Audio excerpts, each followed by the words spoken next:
como vão todos? Sejam muito bem-vindos.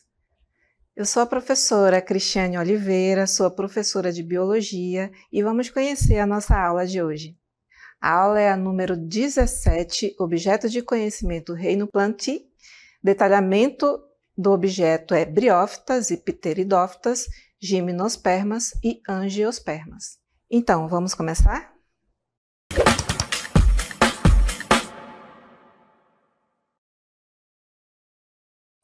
Olá, estamos de volta. Eu gostaria da atenção de vocês para a gente assistir aquele VT introdutório para a nossa aula. Fiquem atentos a todas as informações, mas não se preocupe que elas vão ser detalhadas no decorrer da nossa aula. Então, vamos assistir?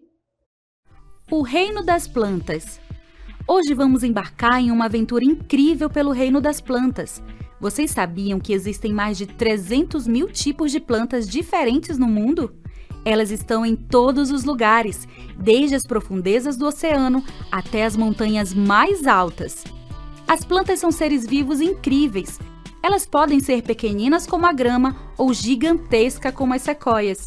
Mas o que todas elas têm em comum, elas são autotróficas, o que significa que produzem seu próprio alimento através da fotossíntese. A fotossíntese é um processo mágico. As plantas usam a luz do sol, a água e o gás carbônico para produzir oxigênio e glicose. O oxigênio é essencial para a respiração de todos os seres vivos, inclusive nós. E a glicose é o alimento que as plantas usam para crescer e se desenvolver. As plantas são muito importantes para a vida na Terra. Elas fornecem alimento, abrigo e medicamentos para os seres humanos e animais. Além disso, elas purificam o ar e a água e ajudam a regular o clima. As plantas também são muito divertidas.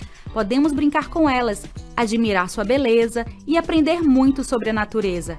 Que tal plantar uma semente e observar como ela cresce? Ou fazer um buquê de flores para presentear alguém especial? É importante cuidarmos das plantas e protegê-las. Elas são um presente precioso da natureza. Vamos todos fazer a nossa parte para que as florestas continuem exuberantes e as plantas continuem a nos encantar com sua beleza e importância. Bem, estamos de volta. Eu espero que vocês tenham gostado do VT. Super importante, todas as dicas, tudo que está sendo informado nele, mas vamos agora detalhar tudo sobre o reino das plantas.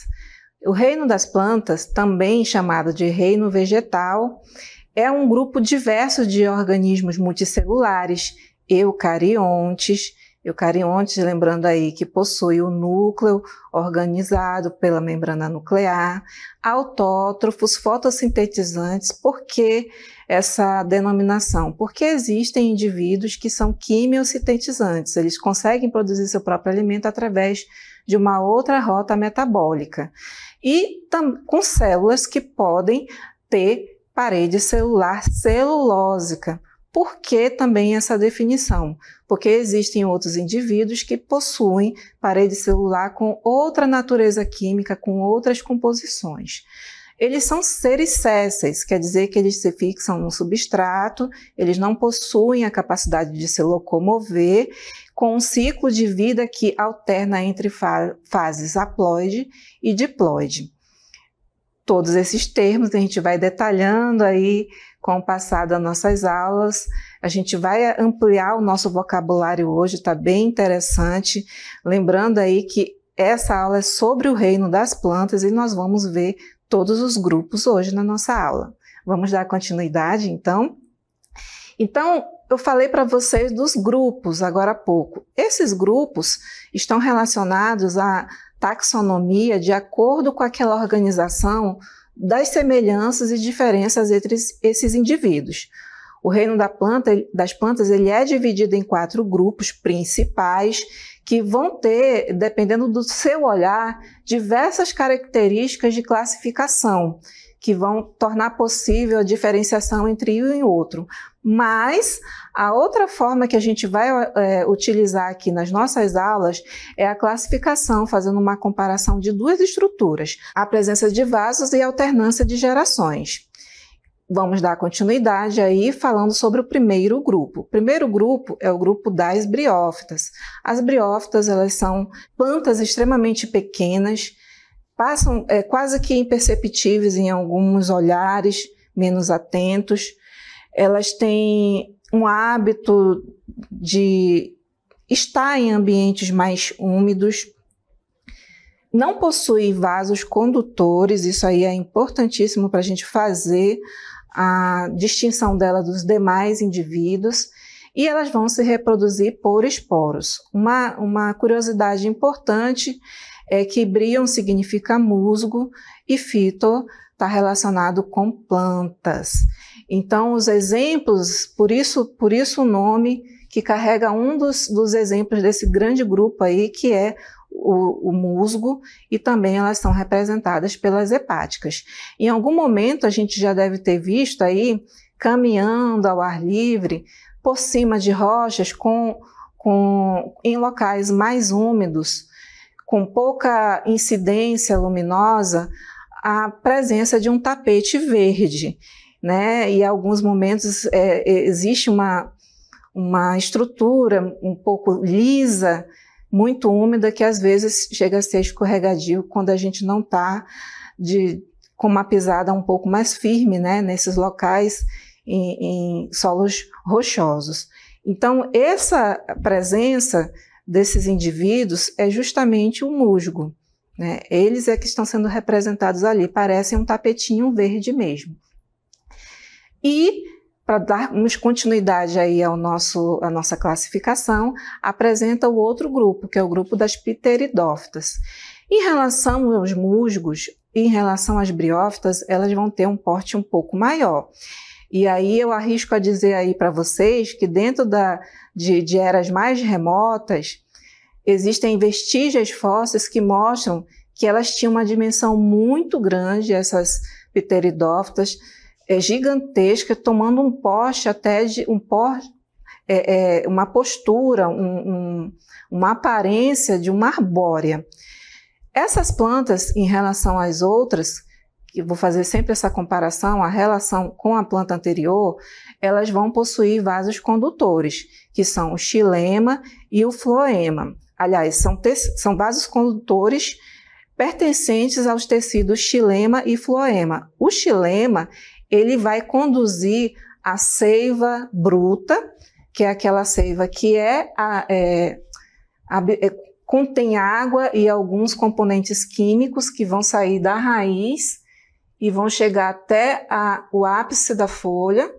E também nós vamos ter a presença de um outro tecido, que é o floema, onde vão ter outros vasos contendo a seiva elaborada, que é justamente aquele líquido que vai ser o produto da fotossíntese. Isso aí é uma importante informação desse grupo, lembrando que em relação ao anterior, que não possui um tecido característico que promova a presença desses dois tipos de situação, né, condução de seiva bruta e seiva elaborada, e, portanto, tem esse tamanho minúsculo, né? Elas não desenvolveram muito as briófitas em relação às pteridófitas, que vão ter uma dimensão maior.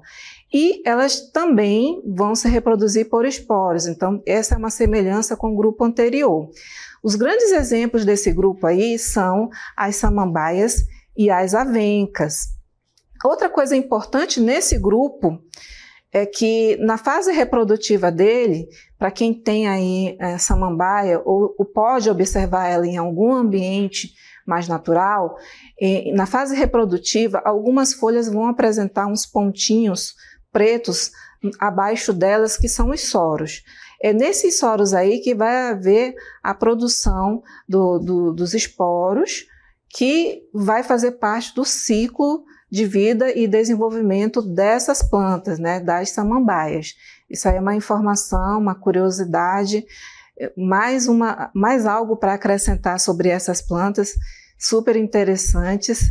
E fazendo agora a comparação com elas com o próximo grupo, vamos conhecer o outro grupo, que é o grupo das gimnospermas. Em relação ao grupo anterior, elas vão ter esse porte arbóreo, extremamente alto em algumas espécies, e possuem vasos condutores e vão apresentar uma outra característica que não foi falada anteriormente. Elas vão apresentar sementes, né, mas são sementes nuas. Por quê? Elas não vão possuir a capacidade de produzir um fruto completo, como a gente costuma ver em outras espécies. E também não vão ter flores.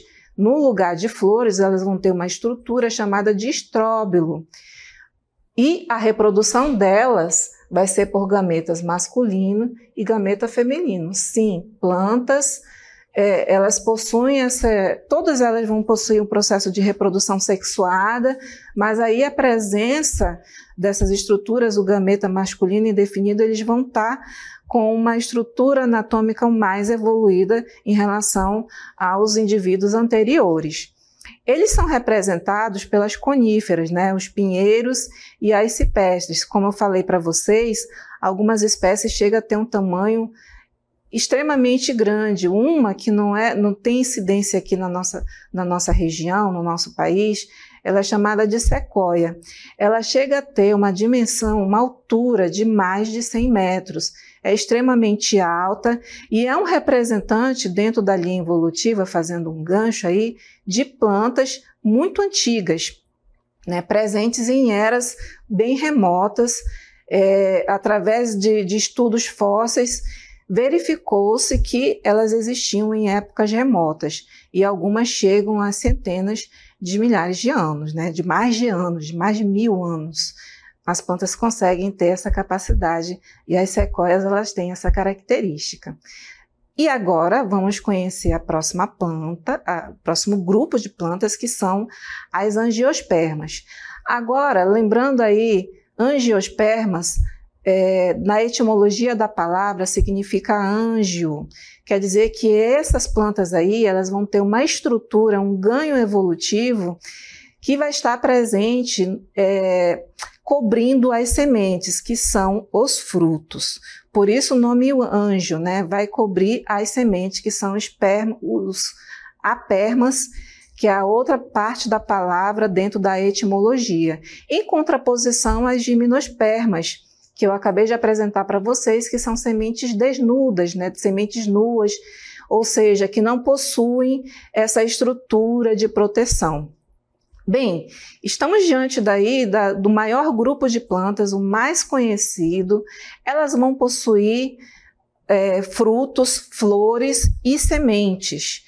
Flores e frutos são um ganho evolutivo que fez com que elas ganhassem o mundo todo e apresentassem uma grande diversidade no planeta inteiro. Elas vão ter também, em relação ao grupo anterior, a reprodução por gametas masculino e gametas femininos. E fazendo uma observação em relação às plantas desde briófitas, pteridófitas e gimnospermas, temos uma outra classificação, que ela é chamada de alternância de gerações, que a gente vai ver mais adiante, mas também temos a classificação de vasos condutores, que nós vimos anteriormente, e as características dos ganhos evolutivos, desde a presença de vasos condutores, a partir dos tecidos xilema e floema, também a presença de sementes, que começou a aparecer nas gimnospermas, e depois observamos nas angiospermas, que é essa informação que vocês estão vendo nesse momento, que vão possuir mais características. E dentro da evolução, elas são as mais evoluídas, né? Esses ganhos evolutivos proporcionaram justamente essa grande diversidade que a gente pode observar em todo momento, ao ar livre, em ambientes onde você observa vídeos, filmes, em qualquer ambiente, nós vamos estar nos deparando com um exemplar que provavelmente vai possuir flor e fruto. Então, quando possui flor e fruto, quer dizer que você está diante do grupo das angiospermas. Então, tudo que pode ser exemplificado por elas são plantas que contêm flores e frutos. Vamos dar continuidade aí. O ciclo de vida de cada indivíduo. Então, se eu for observar o ciclo de vida desses quatro grupos de plantas, eu também poderia fazer uma outra classificação dentro desse ciclo de vida. As primeiras, que são as briófitas, elas vão possuir uma alternância de gerações entre o gametófito dominante e o esporófito dependente. Quer dizer que, lembrando que a palavra gametófito quer dizer que esse indivíduo aqui, ele vai ter a característica de possuir na sua estrutura interna a metade do material genético, e os esporófitos vão ter a quantidade em dobro. Por que esporófito dependente? Esporófito dependente porque quando essa estrutura se forma, ela ainda fica fixa ainda no musgo, porque ela não possui a capacidade de fazer fotossíntese, e aí ela tem essa dependência de se nutrir da fase gametófita desse indivíduo, então ela não se desprende. O outro grupo, que é o grupo das pteridófitas, também vai possuir uma alternância de gerações entre o esporófito, que nesse caso aqui já vai ser dominante, em relação ao anterior, que era o gametófito, que era dominante. Olha só aqui uma diferença entre esse grupo e o grupo anterior. E o gametófito vai ser independente, né? Quer dizer que a produção de gametas vai acontecer num momento e vai se desprender esses gametas que eles não vão mais necessitar ficar fixos na estrutura dessa planta, das samambaias nesse caso aí. Outro grupo de plantas, que são as gimnospermas, vão possuir uma característica de ter o esporófito dominante. Da mesma forma vai acontecer com as angiospermas. Quer dizer que esses indivíduos, eles vão ser geneticamente representados em sua maior parte da sua vida, do seu ciclo de vida, por tecidos formados por células que contêm o dobro de material genético. Então, a predominância aqui é o esporófito, é a fase esporófita. A fase gametófita ela fica reduzida apenas à produção dos gametas masculino e feminino. E uma outra característica importante desses grupos é que vai haver a união dos gametas masculino e feminino, como eu havia falado para vocês anteriormente, e eles vão possuir estruturas importantíssimas durante o processo reprodutivo, que depois vão se transformar em sementes. Tem aí a semente presente nas gimnospermas e a semente com a proteção, que já vai ser o fruto presente nas angiospermas. Seguindo aí, vamos ter o nosso segundo momento. Eu estou aqui diante de uma raiz tabular. Essa raiz tabular, também chamada de sapopema, ela está presente nesse indivíduo enorme que vocês estão vendo aqui. Eu acho que alguns já devem ter identificado, que é uma sumaúma, uma planta importantíssima, com incidência em maior quantidade em ambientes equatoriais. Então, ela chega a ter uma altura de pelo menos 70 metros. É uma planta extremamente grande. O poste dela aqui na parte da raiz, ela chega a ter um poste assim de mais ou menos assim 5 vezes aqui o diâmetro que eu estou abrindo aqui as mãos. Ela chega a ter um poste muito grande mesmo. Essas raízes que vocês estão vendo aqui, em alguns povos tradicionais, elas eram utilizadas para fazer comunicação entre esses povos, né? Há um som que ecoa na selva por quilômetros, e dependendo do toque aqui que você dá na raiz, existia uma linguagem, né? Existia um significado entre a comunicação desses indivíduos. Não sei se essa prática funciona até hoje, mas se você bater com bastante força aqui, você vai perceber, quem tiver a oportunidade de estar diante de uma enorme rainha dessa aqui, um som ecoando pela floresta. Isso aqui é uma curiosidade que eu trago para vocês em relação a esse representante das angiospermas. Olha só que coisa interessante.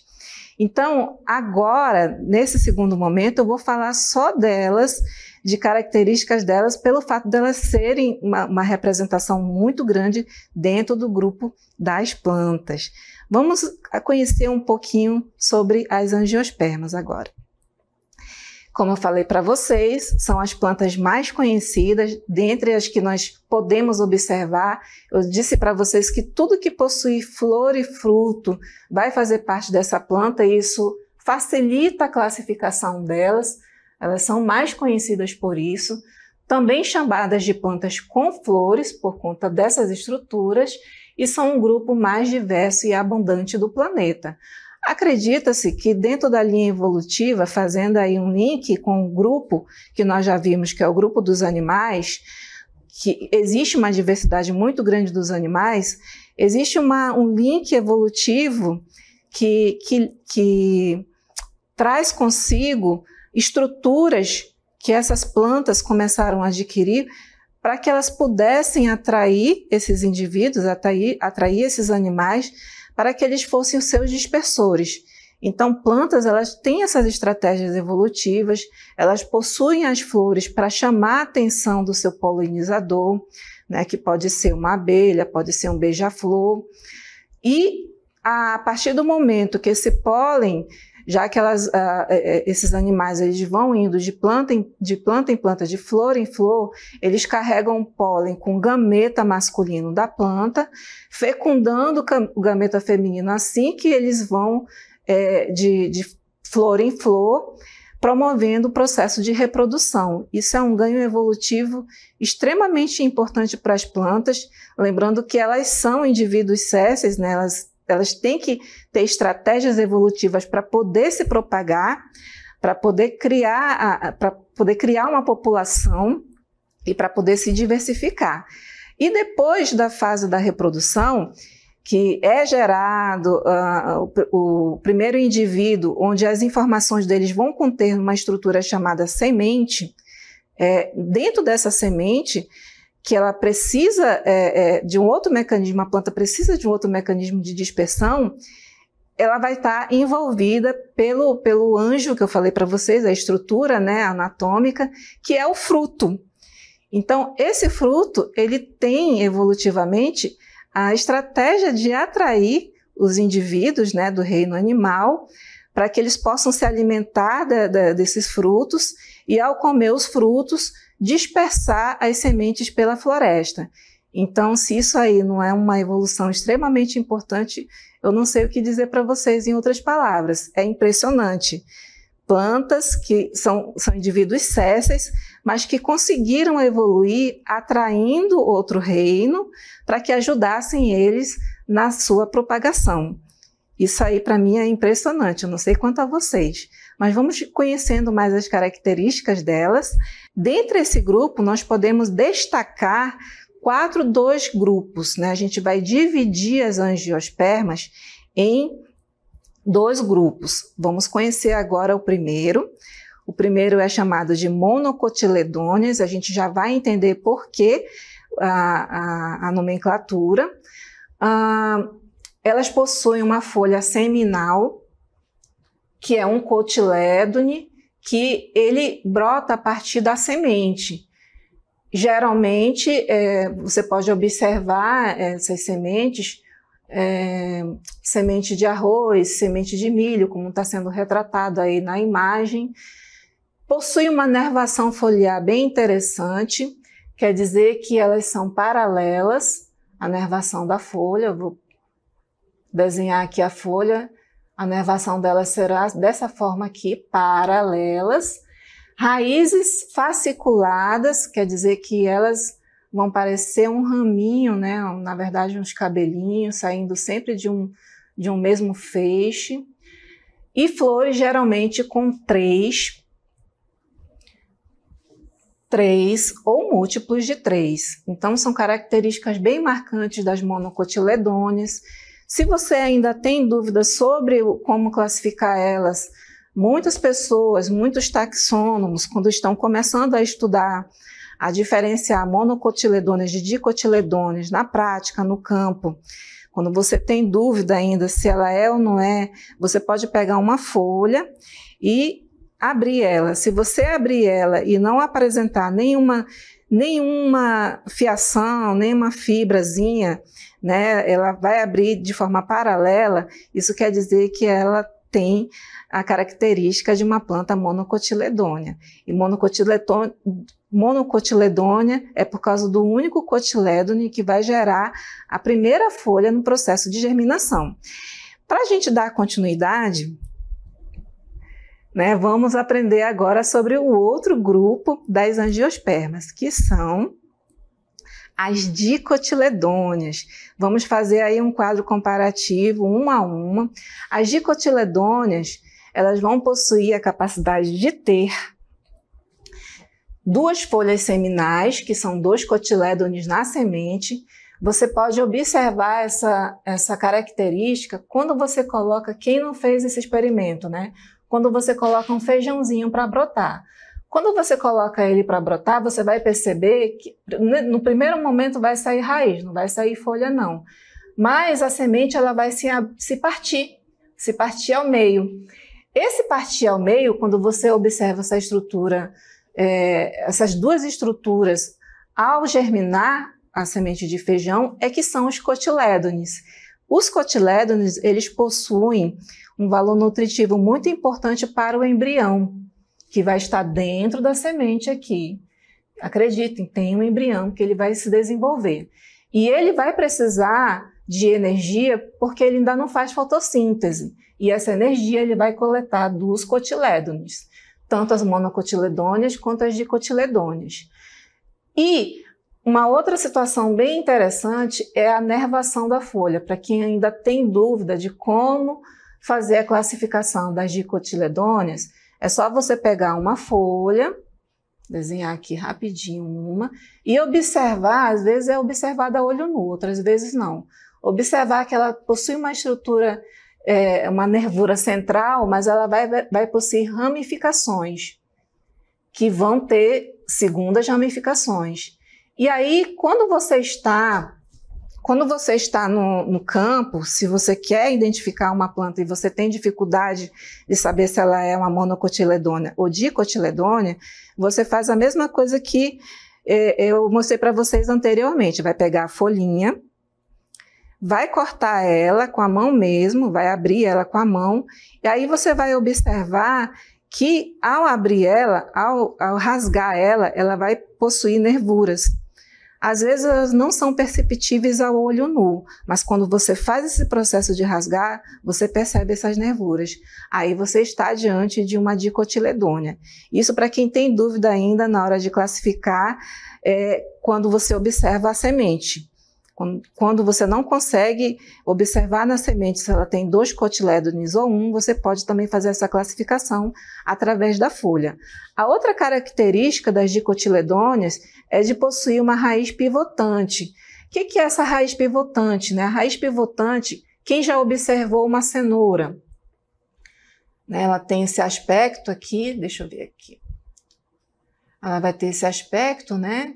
Aqui vão ter as folhas acima do solo e abaixo do solo, que é aquela parte comestível, ela vai ter essa estrutura aqui. E uns cabelinhos assim, né? Uns fiozinhos. Tudo isso aqui é a raiz, tudo que está abaixo do solo é a raiz aí na cenoura.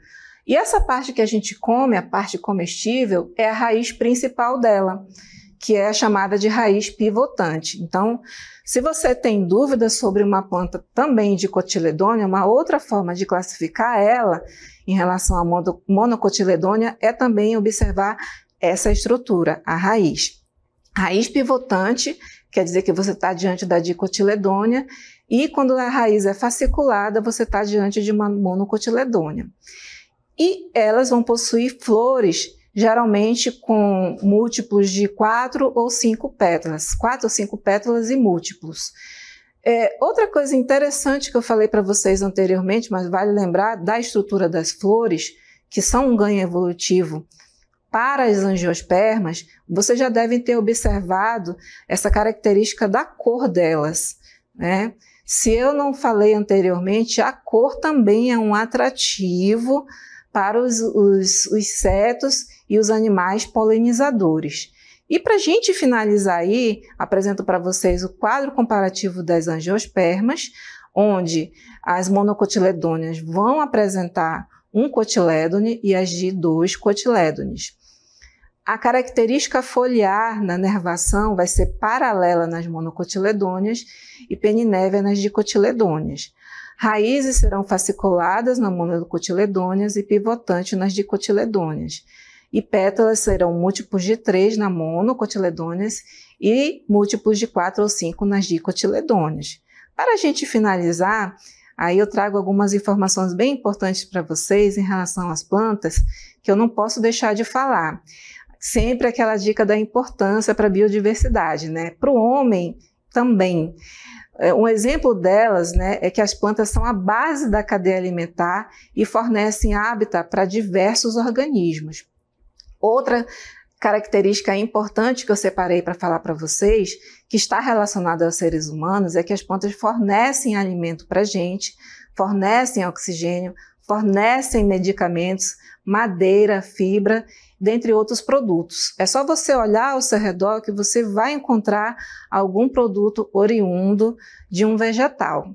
Eu espero que vocês tenham gostado da nossa aula e até a próxima.